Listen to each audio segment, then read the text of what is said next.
I love this microphone. It's like so Stephen Furtick, right? Anybody? There's 3 people that know who Stephen Furtick is. Wow. And is it okay if I move this? Sorry. I'm gonna start leaning on it. So our son is going to be 24 on Saturday. I literally had him when I was 10. No judgment. No judgment. Okay. So he's going to be 24 on Saturday.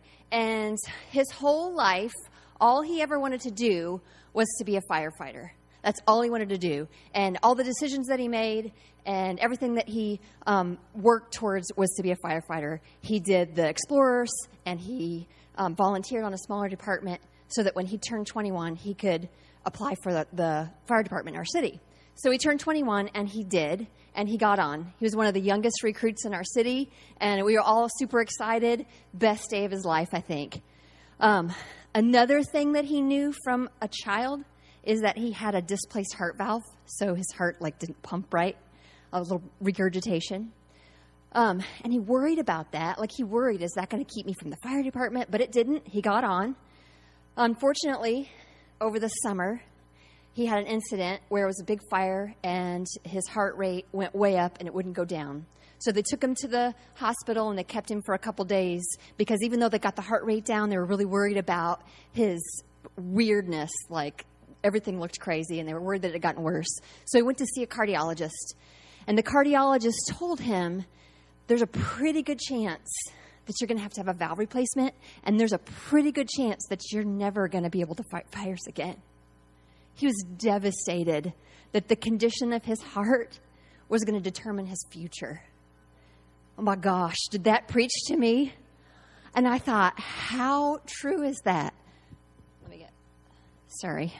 I should have kept the stand. Luke 6:45 says, a good person produces good things from the treasury of a good heart, and an evil person produces evil things from the treasury of an evil heart. What you say flows from what's in your heart. How true is that? And sometimes our hearts get clogged, number one, because we are stinky people. We have sinful nature. But number two, we get hurt. We get hurt, and so we cover our hearts with envy and with selfishness and with jealousy, and we cover that. I don't know about you guys, but that is not the heart that I want. That is not the heart that I want at all. And I was reading through my Bible the other day, and I came across this verse, and it has become my prayer.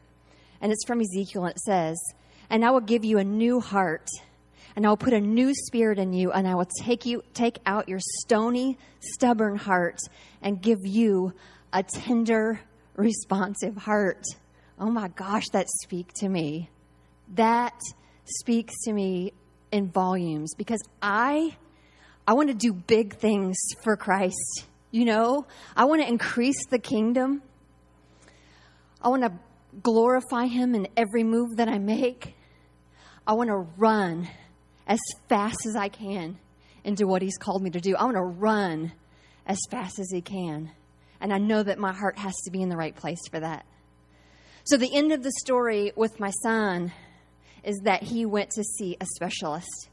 And the specialist said, you know what? Your heart is crazy. You got things pumping in places and you got enlargements. But you're fine. And he cleared it for duty. So right now, my prayer, I just pray that we get down on our knees, and we beg that person that knows our heart, our specialist, Jesus Christ, that we beg him to examine our hearts so that he can clear us for duty.